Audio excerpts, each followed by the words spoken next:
हमारा तो एक ही मकसद है कि भाई लोगों ने एक प्लेटफार्म दिया हमें, और हम जितनी भी मानवता की सेवा कर पाएँ इस प्लेटफार्म के माध्यम से, ना कि राजनीति को हम ज़्यादा वो देते। हमारा एक ही मकसद है कि मानवता की जितनी सेवा हम कर पाए वही हमारी मन की शांति है, संतुष्टि है। और मैं समझता हूँ कि आज के युग में राजनीति होनी भी ऐसी चाहिए, क्योंकि हर आदमी बहुत समझदार है, बहुत पढ़ा लिखा है और बहुत तरीके से चाहता है कि विकास हो, और हर तरीके से हमारी ज़रूरत के मुताबिक हमें हर प्रकार का सहयोग मिले, और किसी प्रकार की हमारे साथ भेदभाव ना हो, किसी प्रकार की हमारे साथ गफलत ना हो, ताकि एक अच्छा साफ सुथरा जीवन चले। और उसी पक्ष में आपने देखा है कि लोगों ने आदरणीय मोदी जी को जिस प्रकार एक विश्वास के कारण ही आज पूरे हिंदुस्तान को, और आज जिस प्रकार से वो विदेशों में भी भारत की और अपनी भी उन्होंने एक सफलता हासिल की है, वो उसी के पीछे एक यही राज है कि एक नेक नीति से विकास के रास्ते पर देश को आगे बढ़ाया है, और कोशिश भी की जा रही है कि वो आगे बढ़े। सर, जैसे आपके पिताजी 2 बार नगर पालिका के अध्यक्ष रहे, आपका कोई इस तरह मतलब कैसे आया आप इसमें, ये हिस्ट्री कैसे रिपीट की? नहीं, मतलब हिस्ट्री रिपीट की बात नहीं थी। वैसे तो मेरे स्वभाव में राजनीति का सिस्टम अच्छा लगता नहीं है, लेकिन ऐसे परिवार में रहे, ऐसे वातावरण में रहे कि लोग मुझे बाबूजी के जाने के बाद हमेशा इस बात से प्रेरित करते थे कि लोगों को सामने नहीं जाते आप, लोगों के सामने जाने का आप में हौसला नहीं है। और बहुत से तो बुजुर्ग जो हैं चौधरी लोग, वो तो ये कहा करते भाई तेरे में दिल नहीं है तो लुकता फिरे जाए। तो मैंने कोशिश की कि मैं चुनाव लड़ूं, लेकिन टिकट नहीं मिल पाया। और उसी संदर्भ में फिर जब डायरेक्ट मेयर का इलेक्शन हुआ तो फिर मैंने कहा कि भाई विधायक की टिकट नहीं मिलती है तो मेयर के प्लेटफार्म पे भी अगर जनता चाहेगी तो जैसी बढ़ेगी मैं सेवा करूँगा। तब तक तो आप कांग्रेस में ही थे, फिर अच्छा हाँ, बीजेपी में कैसे मेयर? नहीं, वो कांग्रेस में भी, कांग्रेस और बीजेपी का उस टाइम में कोई विश्लेषण नहीं था कि भाई कांग्रेस में थे, और कांग्रेस से काफ़ी बड़ी एफिलिएशन रही, लेकिन टिकट ना मिलने की वजह से और लोगों के ताने सुनने के कारण फिर एक प्लेटफार्म ढूंढने की कोशिश की गई, और उसमें बीजेपी का माध्यम लेकर, क्योंकि उस टाइम में चाहे आप इसको किसी प्रकार लें, ये बात हुई थी कि भाई हमें विधायक का टिकट मिलेगा, वो नहीं मिला। तो फिर हम जब मेयर का डायरेक्ट चुनाव हुआ, अगर डायरेक्ट चुनाव ना होता तो मैं नहीं लड़ता, पार्षद नहीं बनते, पार्षद नहीं बनता। राजनीतिक परिवार से होने के चलते आपको स्ट्रगल भी उस तरह से करना पड़ा कि राजनीति के लिए? नहीं, टिकट जो है ना जी, टिकट के लिए स्ट्रगल की बात जहाँ तक होती है, टिकट तो पार्टी के शीर्ष नेतृत्व की अपनी मर्जी होती है, वो किसको आगे बढ़ाए, उसमें स्ट्रगल की और उसकी कोई बात चलती नहीं है।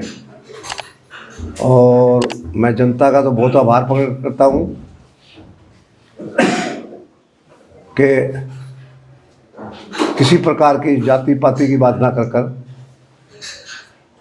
शहर के हर कोने से मुझे बड़ा भारी समर्थन मिला, और मैं शहर में लगभग 30,000 वोटों से जीता। गांव के संदर्भ में मैं 12,000 वोटों से पीछे रहा, तो बहुत बड़ी जीत थी, और लोगों ने काफ़ी विश्वास व्यक्त किया। मतलब क्या कारण था? सन 2000 से सुनने लगे थे मनमोहन गोयल जी को टिकट मिल रहा है कांग्रेस का, मनमोहन गोयल जी तो दावेदार हैं, वो हर बार लास्ट तक आपका नाम चलता था, फिर बाद में कैंडिडेट कोई और हो जाता था। आपको क्या लगता था कि कहाँ चूक होती थी? नहीं, चूक की बात नहीं है, वो फिर मैंने वही बात आपको पहले बताया, ये पार्टी नेतृत्व का विश्वास होता है कि वो किस पर अपना विश्वास व्यक्त करे और किसको वो उचित समझता है। कई बार जाति की बात आती है, कई बार किसी नेता की बात आ जाती है, तो वो चलती रहती है, हर पार्टी में होती है और वो लोग हमेशा फेस करने की बात होती है।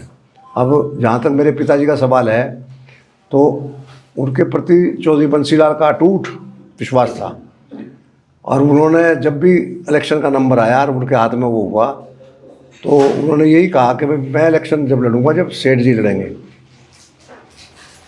तो मुझे ऐसा प्लेटफार्म नहीं मिल पाया, क्योंकि मैं ऐसा विश्वास नहीं किसी आदमी का जीत पाया, तो उसमें मैं पीछे रहा। मनमोहन जी, आप एक ऐसे डिपार्टमेंट के मेयर हैं जिसमें समस्याएं कभी ख़त्म नहीं हो सकती। सिविक एमिनिटीज जो है ना जी, हाँ, वो ख़त्म ना होने वाला ही वो है। लेकिन आपने ऐसा महसूस किया होगा कि जब हम बने तो रोहतक शहर में पानी की बड़ी विकट समस्या थी और कोरोना आने की वजह से हमारे पास फंड्स की भी बड़ी दिक्कत आज तक है, थी भी और है भी। लेकिन उसके बावजूद भी जो टैंक 1986 में जज्जर रोड पर सेठ जी के टाइम में वाटर वर्क्स बना, उसकी सफाई 86 के बाद हमारे टाइम में अब हुई। सोनीपत रोड पर मैं छोटा सा था जब सरदार प्रताप सिंह कैरों ने पंजाब में थे, जब उद्घाटन किया था, उन टैंकों की भी सफाई अब हुई। कम से कम 50% इसके अंदर सिल्ट भरी हुई थी, तो हमारी कैपेसिटी कम थी। तो उससे हमें फ़ायदा ये हुआ कि अब जब नहर आती है तो स्टोरेज बढ़ जाती है और वो पानी हम जब नहर बंद होती है तो जनता तक पहुँचाने में सफल होते हैं। उससे काफ़ी हमारा समाधान हुआ। लेकिन फिर भी शहर में जितनी जनता है उसके हिसाब से जो हमें वाटर वर्क्स की सुविधा मिलनी चाहिए, उसमें भी अभी कमी है। उसकी भी मैं कोशिश कर रहा हूँ। मुख्यमंत्री जी ने काफ़ी इस बारे में मदद की और पानी के बारे में हमेशा मेरी बात सुनकर उन्होंने इसी बात पर रखा कि भाई किसी तरह भी हम पानी की स्टोरेज कैपेसिटी, पानी का डिस्ट्रीब्यूशन बढ़ाएं।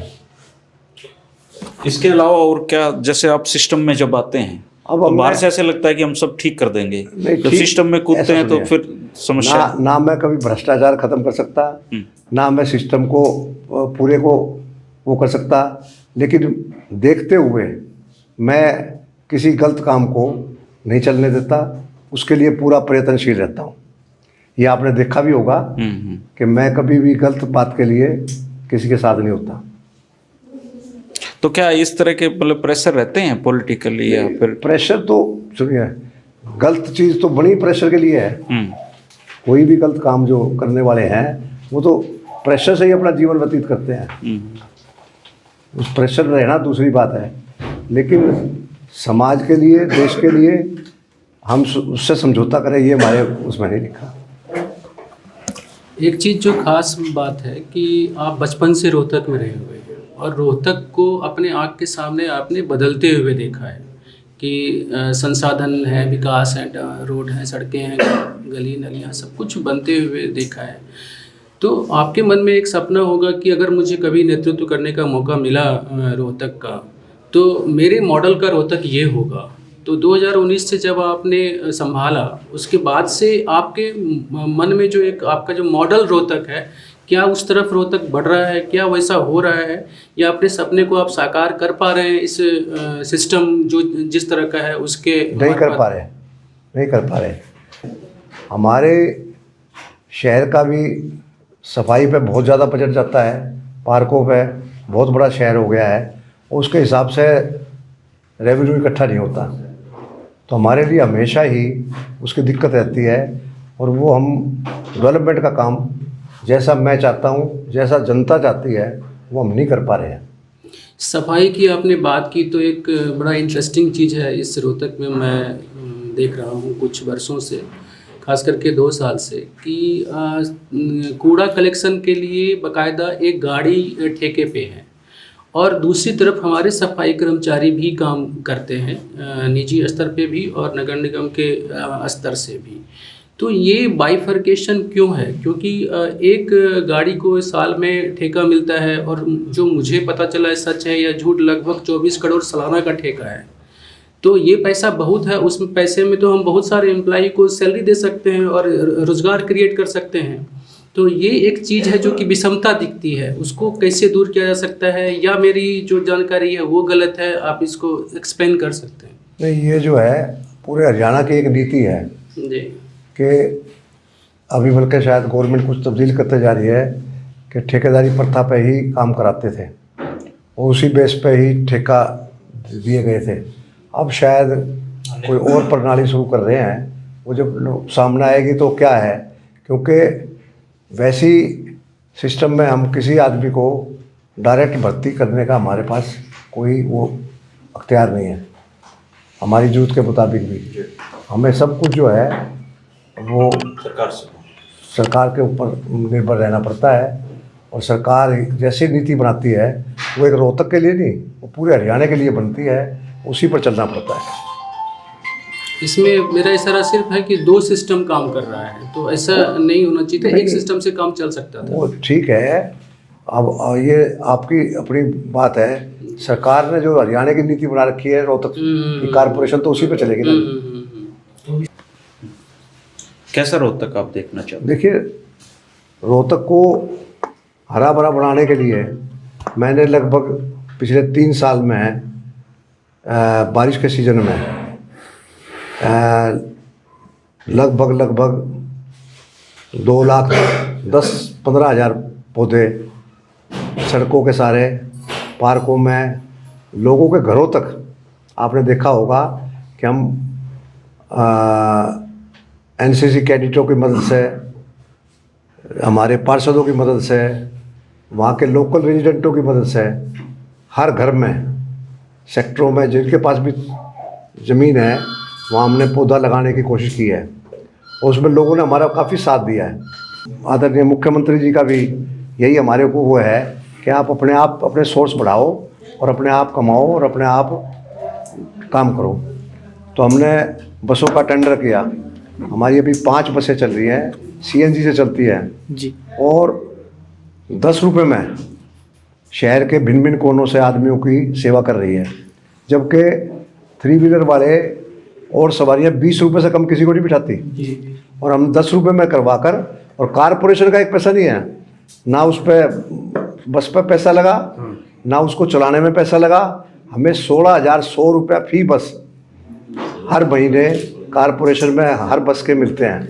लेकिन ये लक्ष्य तो 20 का था ना, 5 के बाद 20 और चलानी थी। ठेकेदार ने जी टेंडर दिया 20 का जी, लेकिन हमारा उसने कंडीशन रखी थी उसने कि मैं जैसे जैसे सफलता प्राप्त करूंगा आगे बढ़ूंगा। अब 5 के बाद उसने दिवाली का हमारे वायदा किया था कि 5 और बढ़ाऊंगा, तो लेकिन अभी लाया नहीं। हम आ जाएगी गाड़ियाँ, तो जब वो कमा रहा है तो लाएगा, ना हमारे कहने की जरूरत ना आपके कहने की जरूरत। उसको कमाई कमाई हो रही है, क्या कमाई हो रही है? हो रही है, वो खुश है। शहर में जैसे हम देखते हैं कि क्रेन सर्विस शुरू की है, लोगों में ट्रैफिक सेंस बहुत कम है, रास्ते में गाड़ी खड़ी करना अपना अधिकार मानते हैं, उसको देखते हुए क्रेन सर्विस शुरू कर दी जो कि उनकी गाड़ी को उठा के ले जाती है। टोइंग नगर निगम का उसमें एक विशेष रोल है, तो अभी फिर भी काबू नहीं आ रहे हैं लोग। तो क्या क्रेन सर्विस को आप बढ़ा पाएंगे इसे, या इसमें कोई ऐसे ही चलने की प्लान? नहीं, ऐसा नहीं है। सबसे जरूरी बात ये होती है, सारे विश्व में क्योंकि मुझे जाने का मौका मिला, मैंने देखा है वहाँ के लोगों में एक जागृति है कि वो 1 किलोमीटर दूर भी पार्किंग है तो गाड़ी वहीं खड़ी करेगा और 1 किलोमीटर जाएगा। और क्योंकि महंगा इतना है कि वो 1 किलोमीटर पैदल चलना जब करेगा और पैदल आना मानेगा, ना कि दूसरी सवारी ले। अभी हिंदुस्तान में ऐसी बात आई नहीं है, लेकिन अगर हम पार्किंग बनाने में सफल होते हैं, अब की बार आपने देखा होगा कि हमने मेडिकल वालों से जगह लेकर वहाँ भी 50-100 गाड़ियों की जगह बनाई, हमने मैना के पास भी जगह बनाई, भिवानी स्टैंड पे भी महाराजा अग्रसेन के नाम से बनाई, अभी हुड्डा कम्प्लेक्स में भी बनने लग रही है। तो जैसे जैसे लोगों को स्वाद पड़ेगा कि गाड़ी खड़ी करें, लिफ्ट से, मैंने ही कहा था कि भाई लिफ्ट से नीचे उतरें, जाकर शॉपिंग करें, लिफ्ट से ऊपर आएँ, अपनी गाड़ी में बैठें और ऊपर से निकल जाएं। तो काफ़ी लोगों ने इसके लिए अप्रिशिएट कर रहे हैं, उनको लाभ मिल रहा है, उनको अच्छा लग रहा है ना। उनकी कोई गाड़ी कोई वरना बाज़ार में खड़ी है, किसी ने लकीर मार दी, कितनी महंगी गाड़ी है और वो उसकी शो ख़राब कर दी, तो उसको अच्छा नहीं लगता। मस्त सेफ्टी में खड़ा है तो पैसे देने के लिए भी तैयार है, 20 रुपये। तो ये सफलता होते होते टाइम लगेगा, उसमें हम काफ़ी आगे बढ़ रहे हैं और कोशिश भी कर रहे हैं, लेकिन सब चीज़ों के लिए हमें समय भी और पैसा भी, दोनों चीज़ों की जरूरत होती है। वो चल रहा है आहिस्ता आहिस्ता। फ्यूचर प्लान्स क्या है नगर निगम के? क्या योजनाएं हैं शहर के लिए? शहर के लिए तो सबसे बड़ी योजना ये है कि हम किस प्रकार डेवलपमेंट कराएं, लोगों को गली गली मोहल्ले मोहल्ले तक जो सड़कें गलियां बनावें, जैसे लोगों की इच्छा है, पार्कों को और सुंदर बनावें। 118-20 हमारे पार्क हैं, चल रहे हैं। अब हमने उनमें जिम सब 50 जिम लगाई मेरे बनने के बाद, तो जिम का लोग फ़ायदा उठा रहे हैं। तो कोशिश यही है कि हम वही काम करें जिसका लोग ज़्यादा से ज़्यादा उपयोग ले। कितने बाथरूम हम बनाए, अभी हम CSR वालों से काफ़ी मदद ले रहे हैं। अभी एक कंपनी ने हमें आज ही MOU किया है, 1,19,00,000 रुपए का ये वाला बताओ। CSR दिया है। अभी सुभाष पार्क में एक फैक्ट्री वाले ने बाथरूम बनाया, कचहरी में इन्होंने नाड़ी वैद्य ने बनाया। अभी कल जो है आउटर किला रोड पे जो ये है उस पर होली आर्ट वाला बना रहा है। तो सबकी हम रिक्वेस्ट करते हैं और वही अपने मिस्त्री लाते हैं और वो हमारे डिज़ाइन के मुताबिक बनाते हैं। सारा मटेरियल बोला मैं, सब कुछ करें, हम कोई मतलब नहीं उनसे पैसा लेते हैं, भाई बना दो आप, ताकि लोगों की सहूलियत का हो जाए। अब हमारे पास फंड्स की जो कमी है उसमें लोग भी हमारा साथ दे रहे हैं। ये MOU किस कंपनी से हुआ है जी? हैं MOU किस कंपनी से हुआ है? जो 1 करोड़ का MOU अभी आपने बताया ना, वो किस कंपनी से? CSR APCPL झाड़ली Jhajjar. तो ये सब किस चीज का है? काम क्या होगा जी? काम क्या करेगी कंपनी? ये सामान देगी हमें, बेंच देगी और डस्टबिन देगी और ट्री गार्ड देगी और बाथरूम देगी, 4 चीज़ें बनाएगी। अभी AU बैंक है, उसने हमें ये ट्री गार्ड दिए हैं 350। तो हम हर आदमी से कोशिश कर रहे हैं CSR के तहत डेवलपमेंट कि भाई कुछ ना कुछ आए और वो लोगों की सुविधा में काम आए। एक मेरे साहब, जैसे गीला सूखा कूड़ा अलग करने की बात रहती है, तो घरों में ये व्यवस्था नहीं होती कि लोग अलग करें, तो पानी में डस्टबिन बांटे गए थे। नहीं, सुनो, ये इसमें अलग करने की जरूरत ही नहीं होती। जैसे आज इस माल किचन का निकला, वो प्लास्टिक का एक बैग रख लिया, उसके अंदर डाल दिया। जब 3-4 दिन होते हैं, जब थोड़ा सा अगर किसी का ज़्यादा निकलता है तो वो जो पूरा एक टंकी का हो, उसको ऐसी चीज़ है वो उसमें डाल देते हैं। उसमें थोड़े और अड़ंगा पड़ंगा भी डाल देते हैं, उसकी क्वांटिटी बढ़ जाती है। नहीं हो तो थोड़ी भट्टी डाल देते हैं ताकि उसकी क्वांटिटी बढ़ती जावे। और फिर कई घर तो मैं आपको दिखाऊं और आपने खुद भी देखो कि इतनी ट्रे बना के लगा रखी हैं, उनकी छतों पर जाकर देखो पूरा बाग बन रहा है। वहीं पे खाद डेवलप करने की प्रोसेस। और मैं 10-12 घरों में खुद गया भी हूँ। एक मैडम दलाल है सेक्टर 2 में, तो उसके घर देख के आया मैं कि बोतलों के ढक्कनों में भी, वो भी बाहर नहीं फेंकती, ढक्कन भी सजा रखे उन्हें। और बड़ी अच्छी बात यह है कि उसके जो अभी शादी हुई थोड़े दिन पहले, उसकी बहू, वो भी उसके साथ लग गई। मैंने बड़ी उसकी मदद करी कि ये संस्कार आगे बढ़े। नगर निगम में सर कुछ समय पहले, करीब 2 साल हो गए होंगे, प्रदीप गुजारा जी थे, उस समय की बात है। जब प्रदीप गुजारा जी थे उस वक्त की बात है कि नगर निगम ने एक अनाउंसमेंट किया था कि जो गीला और सूखा कचरा की बात है, तो वो था कि हम दोनों को बाइफरकेट करके पब्लिक से ही गाड़ी में ही व्यवस्था रहेगी सूखे और गीले की, और फिर एक ट्रीटमेंट प्लांट लगाएंगे और नगर निगम की तरफ से होगा सारा कुछ करेंगे। लेकिन सब चीज़ों का नहीं हुआ सब चीज़ों का सोर्स प्लांट लगाना पैसा है। आप देखिए जो भी पावर जनरेट हो, खाद बने, जो भी कुछ है वो पावर मतलब प्लांट से लगेगी। प्लांट किसी से होगा? पैसे से होगा। घर में ही अगर आपने गीला अलग कर लिया, सूखा अलग कर लिया, ना प्लांट की जरूरत है, आपका घर भी हरा भरा रहा, और आपकी जो महिलाएं हैं वो काम में लगी रही, ना उन्होंने पिक्चर देखी, ना उनका शरीर खराब हुआ। अच्छा सर, जैसे सरकार मान लो खजाना खोल दे रोहतक है, मान लो सरकार खजाना खोल दे रोहतक है लो, हाँ, तो आप सबसे बड़ा क्या बदलाव करोगे? सबसे पहले जो लोगों की ज़रूरतें हैं, जो मैं भी समझता हूँ, बहुत सी जगह हमारी ऐसी हैं, कहीं सीवर डल गया है तो वहाँ पर पक्की सड़क नहीं बनी है, कहीं पर ऐसा है पानी की लाइन नहीं गई है, तो सबसे पहले तो वो पूरा करूँ, और सड़कों को बहुत अच्छी तरीके से सुधार करके, ताकि लोगों की, क्योंकि अभी देखिए आप, हमारे रोहतक शहर में लगभग 500 mm बारिश होती थी एवरेज में, अब की बार 1600 mm बारिश हुई। और आपने कभी ये नहीं देखा होगा ये किस वजह से हुआ, मैं ये नहीं कहता, पहले हमने एक एक नाले को सफ़ा कराया ताकि डिस्पोजल पानी की हो, तो कभी भी कहीं भी देखा होगा आपने 1-2 घंटे से ज़्यादा पानी नहीं इकट्ठा हुआ शहर में। 1600 mm बारिश थोड़ी नहीं होती, नहीं काफी 3 गुना बारिश हुई है। अब वो 3 गुना बारिश ने सड़क भी तोड़ रखी है, तो उससे हमें मरम्मत भी कर रही है, वो कर रहे हैं हम कोशिश। यहाँ मैं एक चीज कहना चाहूंगा जी, जैसे आपने दावा किया कि सफाई करवाई, उस टाइम थोड़ी देर पहले आपने कहा था कि जो तालाब हैं वाटर वर्क्स वाले उनकी सफाई करवाई, और अब है कि नालों की सफाई कराई, ये आप दावे से कह पा रहे हैं। लेकिन सड़कों के मामले में जो टूट गई हैं और उसमें सभी त्रस्त हैं रोहतक वासी, ये कहते हैं कि क्या इसका बजट बिल्कुल भी नहीं आ पा रहा? नहीं, तो उस तरफ थोड़ा सा आप एक बात समझो, नहीं एक बात समझो, कोशिश कर रहे हैं। जिस चीज़ की आमदनी 12 हो और खर्चा 1 रुपया जरूरी हो, तो उसमें से पैसा निकले कैसे? आप जो तनख्वाहें हैं, जो ठेकेदार के पैसे हैं, वो तो पहले देने पड़ेंगे ना आपको। वो दो तो उसमें चाहिए 1 रुपया, और हम कलेक्शन कर पाते हैं 10 आने की, 12 आने की, 11 आने की, 4-5 आने गवर्नमेंट से ही लेकर ही उनका पूरा करते हैं हम। ये हमारे लिए प्रॉब्लम है।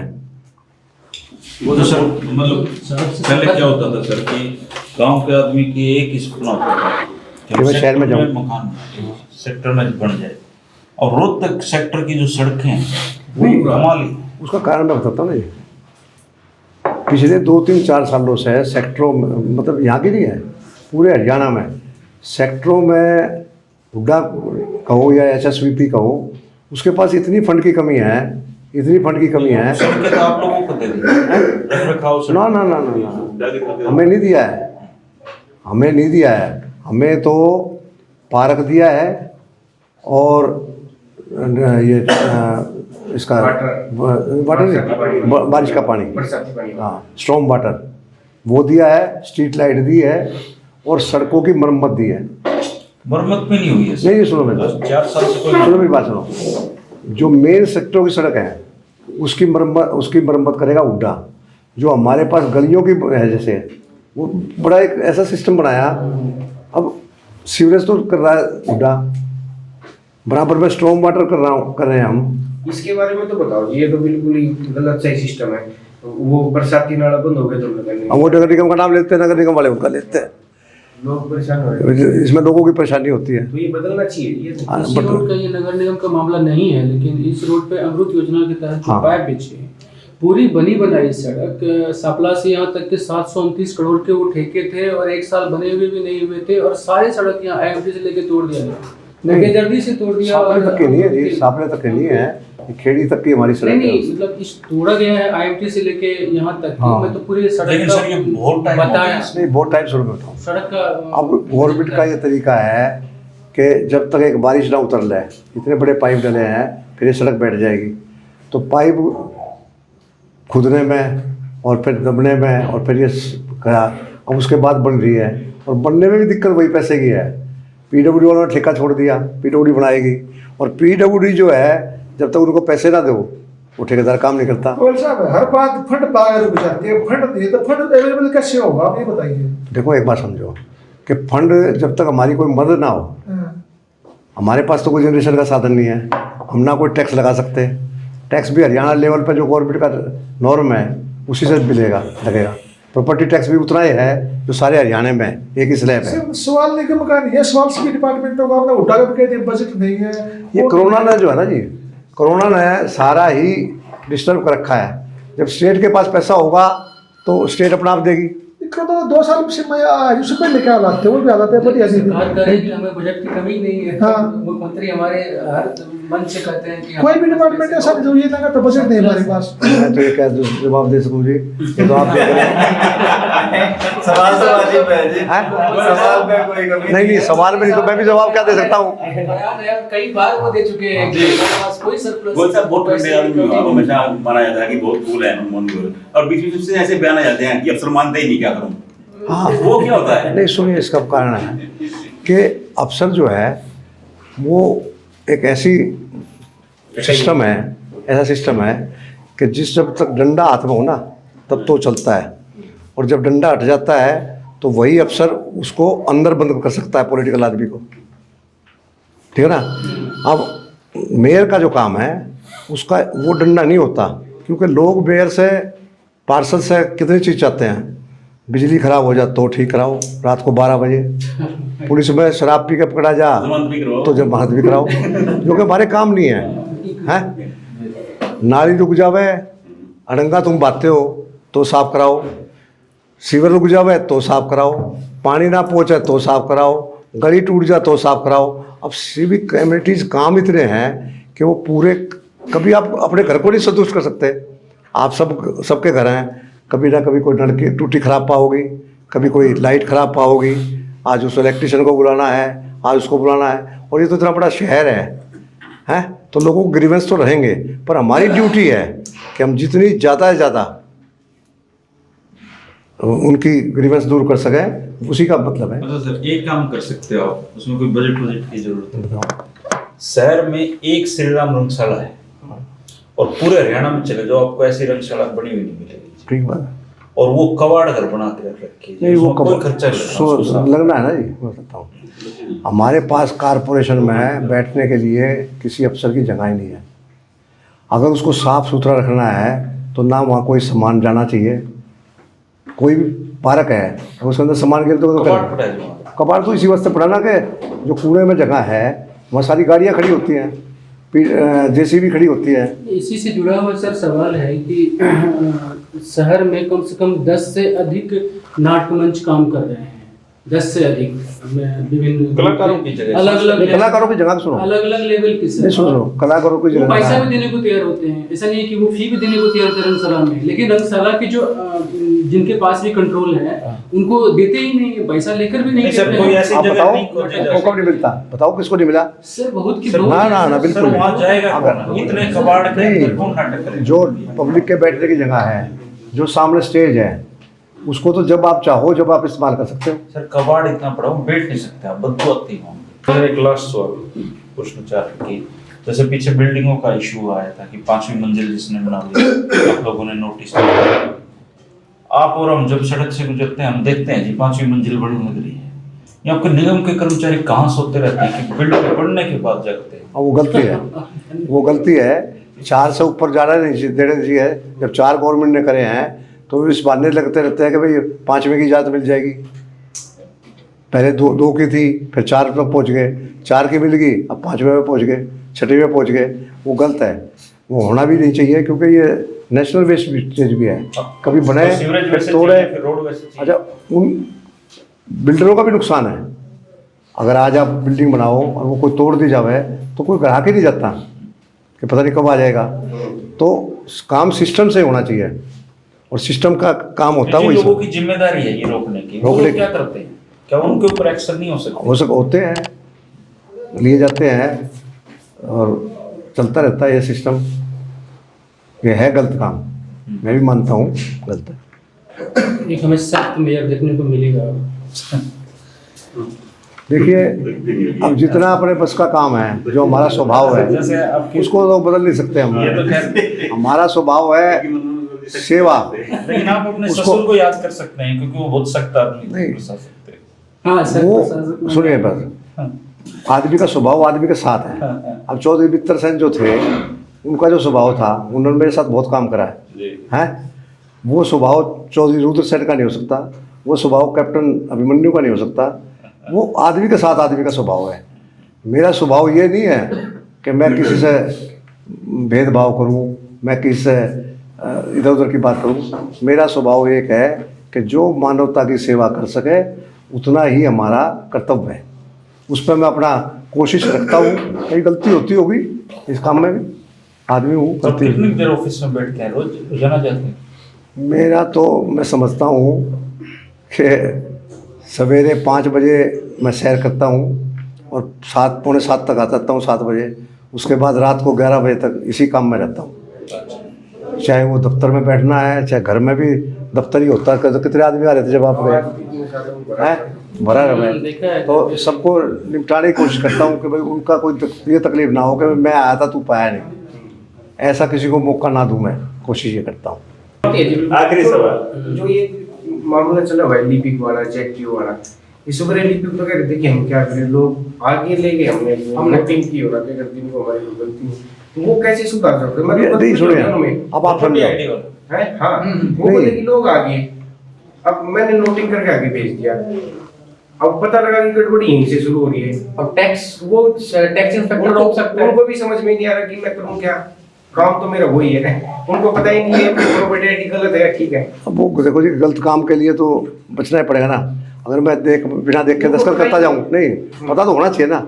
आप तनख्वाह ले रहे हैं, आप कुर्सी में बैठे हैं, आप गलत और सही को नहीं पहचान सकेंगे तो फिर तो सभी गलत करवा ले जाएंगे। नहीं, उनका कहना है कि अगर हमने गलती कर दी तो टैक्स इंस्पेक्टर रोक सकता है, वो उसका फर्ज है। अगर वो नहीं रोकता तो जेटीओ रोक दे।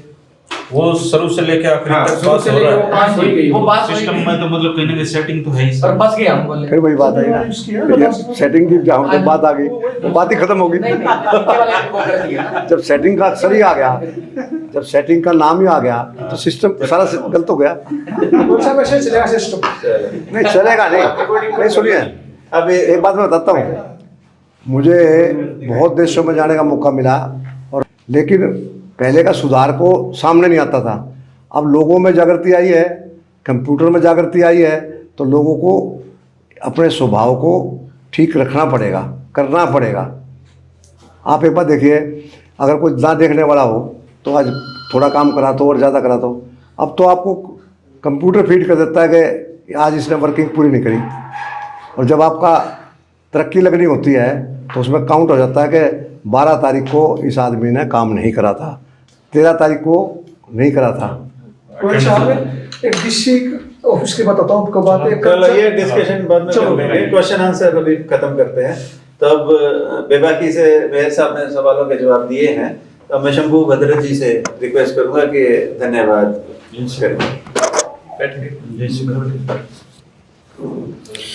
बहुत शॉर्ट नोटिस पे मेयर साहब आए और हरिभूमि के साथ उन्होंने अपना स्ट्रगल, अपने चीज़ों को साझा किया और बेबाकी से हमें हमारे सभी साथियों के सवाल का जवाब दिया और बहुत ही हंसनुमा माहौल रहा, बहुत अच्छा रहा।